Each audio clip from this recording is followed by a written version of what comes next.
दोस्तों नमस्कार। हमने तो गवर्नेंस को लेकर सरकार को चुना था।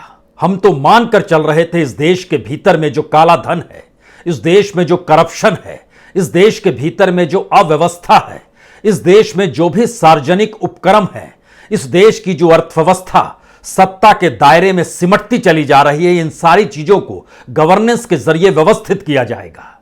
लेकिन यह कहां पता था कि इस देश का प्रधानमंत्री झटके में ओबीसी हो जाएगा। इस देश में मंत्रिमंडल में शामिल मंत्रियों की काबिलियत उनकी जातियों से परखी जाएगी। यह भी कहां पता था कि एक के बाद एक सारी जिम्मेदारियों से मुक्त होती सरकार अपने खर्चे को बढ़ाएगी, लेकिन इस देश में प्रति व्यक्ति आय धीरे धीरे कम होती चली जाएगी। यह भी कहां पता था कि इस देश के भीतर में जो भी उत्पादन से जुड़े हुए उद्योग हैं, उनके सामने खतरा मंडराने लगेगा। यह भी कहां पता था कि हम धीरे धीरे दुनिया के सामने अपनी शिक्षा को लेकर आगे बढ़ने की सोच जरूर रहे हैं, लेकिन हमारे पास वैकल्पिक तौर पर ना तो अल्टरनेटिव शिक्षा है और ना ही दुनिया को संभालने और अपने देश को संभालने के लिए अल्टरनेटिव एनर्जी की दिशा में बढ़ने की कोई भी सोच है। जब समूची दुनिया अपने सार्वजनिक संस्थानों को बचाने में लगी है, चाहे वो अमेरिका हो या फिर चीन हो या फिर रशिया हो या फिर ब्रिटेन हो, वहीं पर भारत अपने सार्वजनिक उपक्रमों को प्राइवेट हाथों में बेचकर पल्ला झाड़ने की परिस्थितियों में आ गया है। और शायद मौजूदा वक्त में दो सबसे बड़ी स्थिति चौंकाने वाली है। एक तो भारत के भीतर में कोयले से ही जितनी भी यहां पर पावर सेक्टर है, 70% से ज्यादा पावर सेक्टर कोयले से चलता है और भारत में दुनिया में कोयले का सबसे ज्यादा उत्पादन भी होता है। लेकिन मौजूदा वक्त में स्थिति इतनी विकट होती चली जाएगी कि भारत के पावर सेक्टर के सामने कोयला ना मिल पाने की परिस्थितियों से जूझने की स्थिति आकर खड़ी हो जाएगी। कमाल की स्थिति है। और इन परिस्थितियों में जिस तरीके से एयर इंडिया औने पौने दाम में यह कहकर बेच दिया गया, हम तो बरसों बरस से लगे हुए थे कि इसे बेच दिया जाए और अब बिक गया है तो आप सवाल खड़ा करते हैं। हमें लगता है कि इस देश के बैंक हो चाहे सार्वजनिक उपक्रम हो, इस देश का बेसिक इंफ्रास्ट्रक्चर हो चाहे इस देश की बेसिक मैन्युफैक्चरिंग यूनिट्स हो, इस देश के भीतर में एजुकेशन का सवाल हो या एजुकेशन और डिग्री पाने के बाद रोजगार का सवाल हो, मौजूदा वक्त की सरकार ने हर दृष्टि से आंखें मूंदकर इस देश को जातियों में बांटा है। पहले धर्म में बांटकर सियासत को साधना चाहा, अब जातियों में बांटकर अपनी सत्ता को बचाए रखने की एक आखिरी कोशिश हो रही है। लेकिन इस देश का सच क्या है? और देश का सच क्या इतना विभत्स हो गया है कि इकोनॉमी का बंटाधार कर दिया गया और उसके बाद आत्मनिर्भरता का नारा लगाया गया। और आत्मनिर्भरता का मतलब सब कुछ अपने हाथ से दूसरों को सौंपते हुए चंद पैसे हथेली में रखकर अपने खर्चे को बढ़ा लें और फिर शानदार गाड़ियों में घूमने लगे। यह परिस्थिति है। हमें लगता है कि आज सरकारी दस्तावेजों को ही टटोलिए, समझिए, इस सच को जानने की कोशिश कीजिए, क्योंकि मौजूदा वक्त में भारत के सामने सबसे बड़ा संकट पावर प्लांट्स को लेकर है। 135 पावर प्लांट इस देश में चल रहे हैं और 7 राज्यों ने कहा है कि कोयला सिर्फ 4 दिनों का है। सरकार भी कह रही है कि 4 दिनों का है, लेकिन आप हाफिए मत। लेकिन जब आप औसत निकालेंगे तो इस देश में सबसे कम कोयला इससे पहले कभी रहा है तो 15 दिनों का रहा है। पावर प्लांट की सांसें फूलेंगी नहीं तो क्या होगी? तो क्या देश में ब्लैकआउट हो जाएगा? यकीनन नहीं होगा। सरकार कह रही है हम कोयला आयात कर लेंगे, सरकार कह रही है हम दूसरे माध्यमों से कोयला ले लेंगे। लेकिन अगला सवाल यह है, जब आप इस दौर में कोयला बाहर से मंगाते हैं तो वो पहली की तुलना में लगभग 60% ज्यादा महंगा है। उसका बोझ कौन ढोएगा? क्या वाकई कॉरपोरेट ढोएगा? क्या वाकई सरकार अपने हिस्से में लेगी, या फिर जो भी इलेक्ट्रिसिटी का उपयोग करेगा उसी पर यह बोझ आने वाला है? उसी पर यह बोझ आएगा, क्योंकि इसके समानांतर में इससे पहले जो जो काम सरकार ने किए हैं सारा बोझ जनता पर है। और उसकी ताजी तस्वीर पेट्रोल डीजल के जरिए भी परख सकते हैं, एयर इंडिया के जरिए भी परख सकते हैं, रेलवे के जरिए भी परख सकते हैं और इस देश के भीतर में बंदरगाहों के जरिए भी परख सकते हैं। बेसिक इंफ्रास्ट्रक्चर की जरूरत इस देश को है और वह सब कुछ मुनाफे में तब्दील कॉरपोरेट के हाथ में सौंपकर सरकार नींद में सो गई है। हमें लगता है इन परिस्थितियों को इसलिए अब समझने की जरूरत है, क्योंकि अगर आप कोयले की परिस्थिति को देखिएगा तो 135 पावर प्लांट जो इस वक्त मौजूदा वक्त में देश के भीतर चल रहे हैं, उनके पास जो कोयला मौजूदा वक्त में है वह 7,000 टन से नीचे आ गया है। 2 तारीख को यह 7,928 टन था। एक एक दिन के बाद घटते चला जा रहा है। इस दौर में कोयले का उत्पादन बुरी तरीके से प्रभावित हुआ है। सरकार 2 बातों का जिक्र कर रही है कि कोरोना के बाद हमारी बिजनेस एक्टिविटी बढ़ गई, और दूसरी तरफ इस दौर में मानसून कुछ ऐसा आया जिसने खदानों में पानी भर दिया, आवाजाही मुश्किल हो गई। लेकिन कोरोना से पहले भी देश की बिजनेस एक्टिविटी बहुत तेज थी। उस समय कोयला कम नहीं था, और मानसून की जो परिस्थितियां हैं वो इससे पहले भी आती थी, लेकिन कोयले की खपत भी होती थी और कोयले का उत्पादन भी होता था। इस दौर में सरकार सच बताने से चूक रही है। उसने प्राइवेट हाथों में कोयला खदान जो सौंपी है बिड लगा लगा के, और उसको लेकर जो कोयला खदानों को लेकर उन इलाकों में जो अनरेस्ट है, खास तौर से जो ट्राइबल्स इलाके में खदान है जो सबसे ज्यादा है, वहां पर सोशल अनरेस्ट की स्थिति है। और प्राइवेट खदान, जो सरकारी खदान प्राइवेट हाथों में चली गई, वह सिर्फ एक्सप्लॉयटेशन जानता है, मुनाफा जानता है। और यह परिस्थितियां उन इलाकों में अनरेस्ट पैदा कर चुकी है। एक तरह से संघर्ष की स्थितियां हैं, इसीलिए उत्पादन कम हो पा रहा है। सरकार इसे नहीं बताएगी, ये अनरेस्ट की वजह से ऐसी परिस्थिति आ गई है। लेकिन बहरहाल एनर्जी ना हो तो उसका क्या मतलब होता है किसी भी देश के लिए? उसकी पूरी बिजनेस इकोनॉमी ठप पड़ जाती है। और इस दौर में हमने कोई ऐसा काम भी नहीं किया है कि एनर्जी के जो दूसरे रिन्यूएबल सोर्सेज होते हैं उसको हमने डेवलप कर लिया। हमने कोई काम नहीं किया है। इसके ठीक समानांतर एक दूसरा निर्णय जो एयर इंडिया को बेचने को लेकर लिया गया, यह हर कोई जानता है कि वह लगभग कर्ज में डूबी हुई थी। 60,000 करोड़ से ज्यादा के कर्ज में डूबी हुई थी। लेकिन इसके अंदर का सच भी क्या है? अंदर का सच यह है कि अगस्त के महीने तक इसका घाटा जो था, कर्ज जो इस पर था, 61,562 करोड़ का था। हर दिन घाटा चलाते वक्त 20 करोड़ का सरकार कह रही थी। अगर हम ऑपरेशनल करते हैं तो 20 करोड़ का घाटा हर दिन होता है। साल का घाटा लगभग 7,300 करोड़ का होता है। लेकिन एयर इंडिया को बेचा गया टाटा को 18,000 करोड़ में। 18,000 करोड़ में से सरकार को मिले 2,700 करोड़ रुपए कैश, और बाकी 15,300 करोड़ रुपए वो कर्ज को लौटाएगा।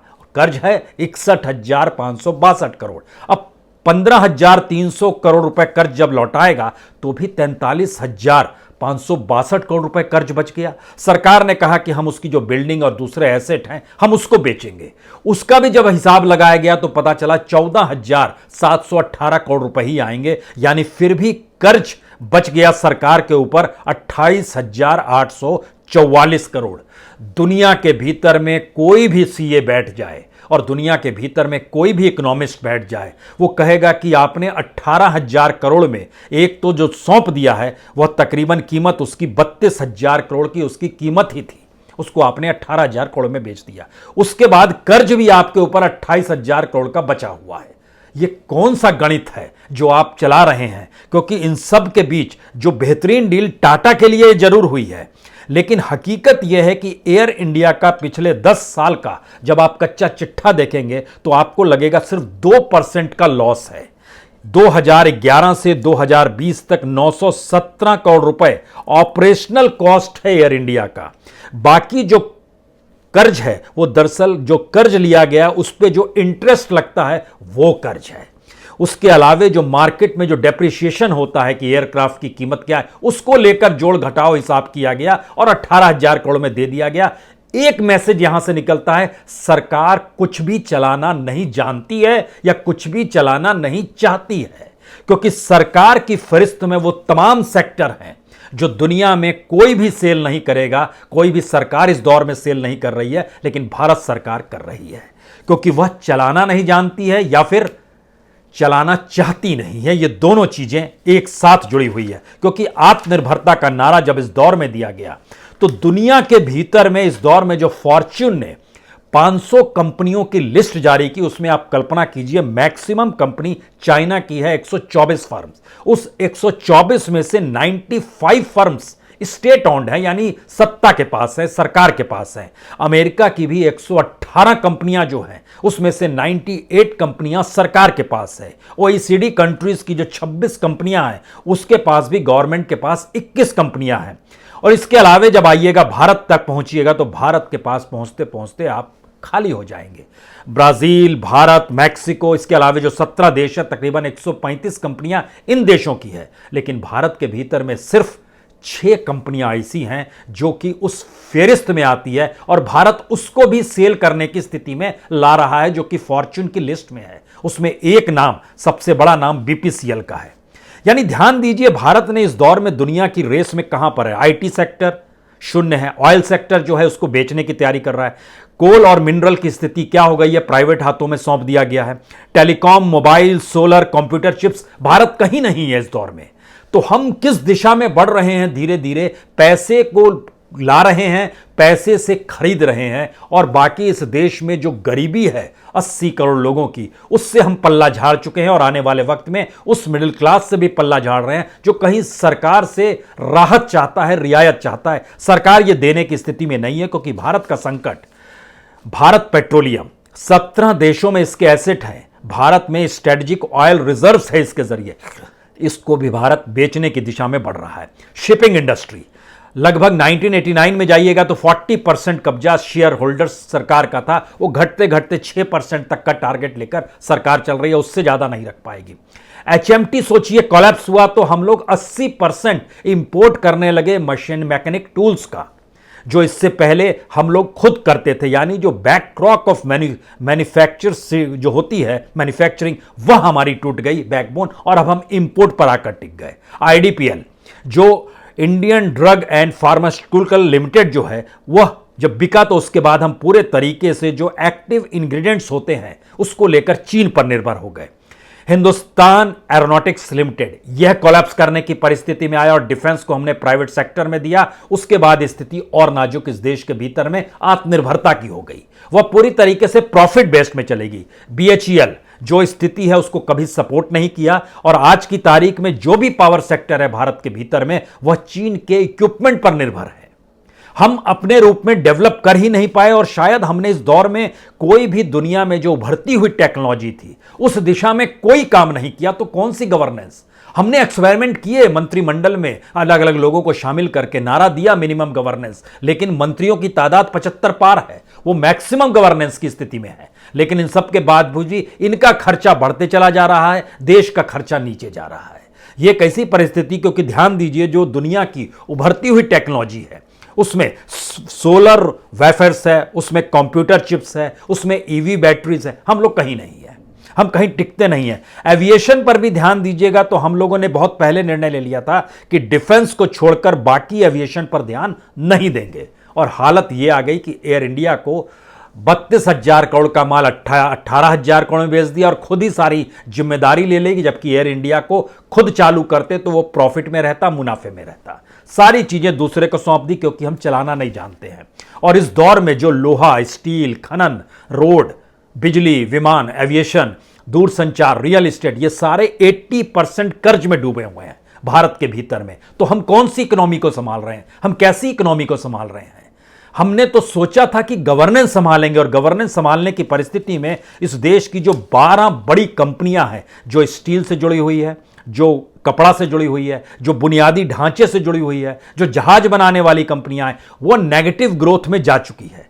इन सब के बीच एक बड़ा सवाल यह था कि इस देश का कम से कम बेसिक इंफ्रास्ट्रक्चर जो बैंकों पर टिका होगा उसको तो ठीक करें। लेकिन इस फहरिस्त में जब हम देखते हैं कि सरकार तो तैयारी कर चुकी है, बीपीसीएल को बेचना है, पवन हंस को बेचना है, सेंट्रल इलेक्ट्रॉनिक्स को बेचना है, सेल की कई यूनिट्स को बेचना है, शिपिंग कॉरपोरेशन को बेचना है, बेमेल को बेचना है, जो नीलांचल इस्पात जो है उसको भी बेच देना है, और उसके बाद जो पाइपलाइन में उसके बाद भी लगा दी है सरकार ने लिस्ट, और कहा है कि हम IDBI, ferro scrap Nigam, Rashtriya Ispat Nigam, Concor, HLL life care, PDIL project and development industry जो होती है, आईएमपीसीएल जो इंडियन मेडिसिन फार्मास्यूटिकल है, उसको भी बेच डालेंगे। यानी ये सारी परिस्थितियां बतलाती हैं कि भारत का संकट क्या है, और इसको लेकर एक रिपोर्ट है एसोचैम और क्रिसिल की स्टडी है।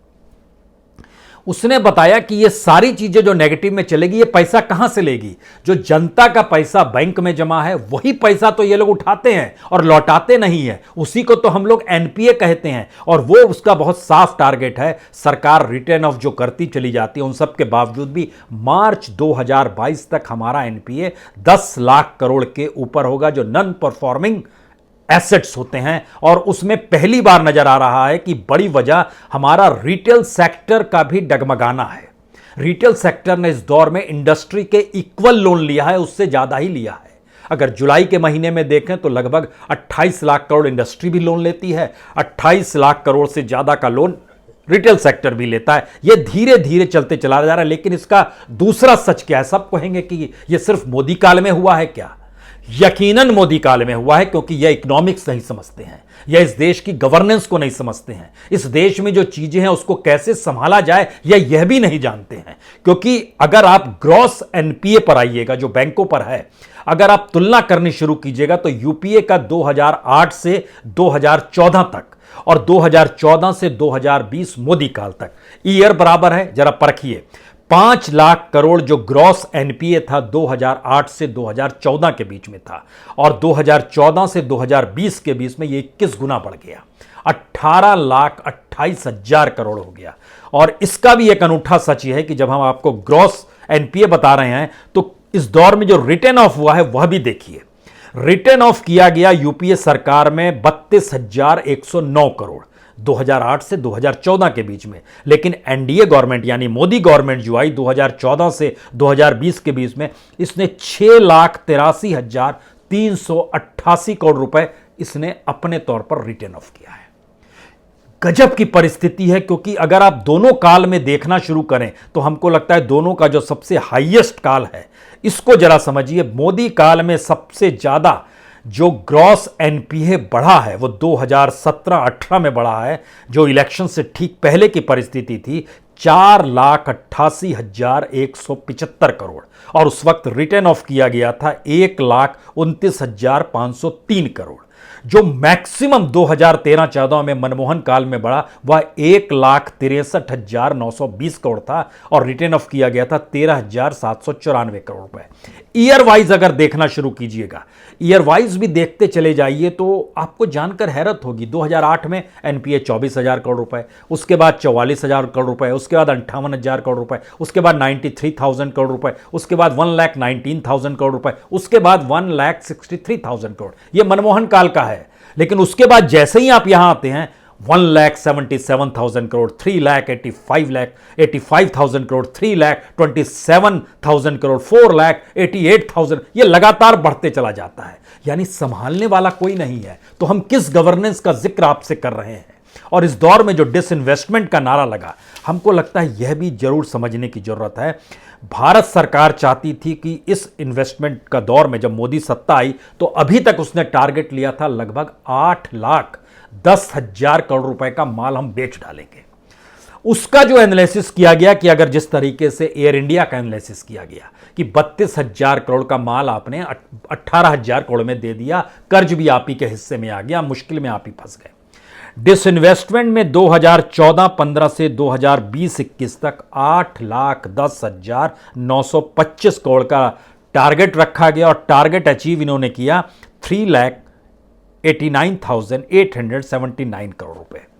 इसमें यह 18,000 करोड़ भी हमने जोड़ दिया जो एयर इंडिया का है। बरस दर बरस अगर इस परिस्थिति में लेकर आइएगा, सवाल यह है कि इस दौर में सरकार जो रिटर्न ऑफ करती चली जाती है। हमें याद आता है कि राजस्थान के मुख्यमंत्री अशोक गहलोत ने एक लेटर लिखा था प्रधानमंत्री मोदी को दिसंबर 2020 में। उसमें उन्होंने लिखा था कि आपने इंडस्ट्रीज को इस दौर में लगभग 7,95,000 करोड़ रुपए माफ किए। आप एग्रीकल्चर के क्षेत्र में और किसानों को माफ क्यों नहीं देते हैं? आपने इस दौर में कॉरपोरेट को जो टैक्स की रियायत दी वह भी लगभग 1,40,000 करोड़ की थी। आप किसानों को रियायत क्यों नहीं देते हैं? यह सवाल विपक्ष की तरफ से भी उठा, कांग्रेस की तरफ से पत्र भी लिखा गया, लेकिन शांति बरती गई। सबसे बड़ा सवाल यह हो चला है इस देश के भीतर में हमने सरकार को चुना क्यों, और इस देश में किसी भी सरकार का काम क्या है। और अगर वो नहीं संभाल सकती है तो वो चली जाए, वो नहीं संभाल सकती है और नहीं उसके अनुकूल परिस्थिति बनती है तो उसके लिए फिर चुनाव होंगे और चुनाव के बाद उस जनता बदल देगी। यही काम उसने कांग्रेस को लेकर किया था, क्योंकि याद कीजिए 2011 के बाद से इस देश के भीतर में एक के बाद एक स्कैम उभर कर आ रहे थे। CWG स्कैम था, 2G स्कैम था, कोयले का स्कैम था, दुनिया भर की आदर्श का मसला आ गया था। ये सारी मसले उभर कर आ रहे थे। उसमें सही झूठ का एक अलग मसला है, उसमें CAG का क्या रोल था यह भी थोड़ी देर के लिए भूल जाइए। लेकिन जनता ने तय किया कांग्रेस को हराएंगे। लेकिन हमें लगता है यह पहली बार एक डिजास्टर गवर्नमेंट के तौर पर यह सरकार अपने आप को इस देश में इसलिए स्थापित कर रही है क्योंकि इस देश को चलाना कैसे है यही वो नहीं जानती है। और जब यही नहीं जानेगी तो हो सकता है कल कोयले की कमी से पावर सेक्टर्स बंद होने शुरू हो जाए, इस देश की जो बिजनेस एक्टिविटी है उस पर लगाम लगने लगे, इस देश की इकोनॉमी यूं भी डावाडोल है और डामाडोल हो जाए। किसी तरीके से सरकार उन सेक्टर्स को बचा के रखेगी जहां पर उसका प्रचार प्रसार होते रहे और इस देश का मीडिया उस दिशा में आंख मूंद लेगा और वो आपको बताएगा ही नहीं कि यह क्राइसिस आ गया है। क्योंकि अगर ध्यान दें तो मध्य प्रदेश की सरकार है, उत्तर प्रदेश की सरकार है, दिल्ली गवर्नमेंट ने भी प्राइम मिनिस्टर को लेटर लिख दिया कि यह क्राइसिस आ रही है। मंत्री महोदय आए, बोले उन्होंने कोई क्राइसिस नहीं है, 4 दिन का हमारे पास कोयला और आने वाले वक्त में हो जाएगा कोयला। सवाल यह है कि हो तो जाएगा लेकिन वो अब जो कॉस्टली होगा उसमें भारत में वेलफेयर स्टेट की सोच जो है उसको तो आपने दफन कर दिया। इस देश में जो भी एक सेकुलरिज्म के साथ एक सोशलिज्म जो चलता था वह भी आपने दफन कर दिया। दुनिया के सबसे ज्यादा गरीबों को पाल रहा देश एक झटके में कैपिटलिस्ट कैसे हो सकता है और उसकी पूरी फिलॉसफी कैपिटलिज्म के आश्रय कैसे चल सकती है और उस पूरी की पूरी सोच में सरकार का अपना जीने का रवैया इतना शानदार कैसे हो सकता है जहां उस पर कोई फर्क नहीं पड़ता कि वह कितने करोड़ रुपए का जहाज प्रधानमंत्री के लिए खरीद ले, दुनिया की सबसे कॉस्टली गाड़ी में वह सफर करें। यह कैसे संभव है? लेकिन यह हो रहा है।